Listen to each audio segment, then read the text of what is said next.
देलू। सुंदर बनी तो हमार का दोस्त बा, सुंदर बनी तो हमार का दोस्त बा। आधा पटावे आधा देख के बेहोश बा, बुझला। हाँ, आधा पटावे आधा देख के बेहोश बा।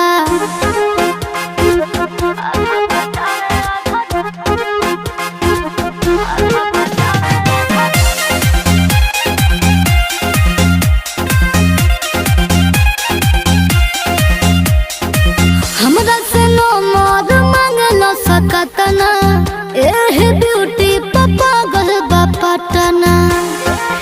तू बच के रही हो। एह हमरा से नो मोर मांगला सकतना, एह ब्यूटी पापा गल बापटना। हिट भइलू ये गोरी जब से रील पा, राजी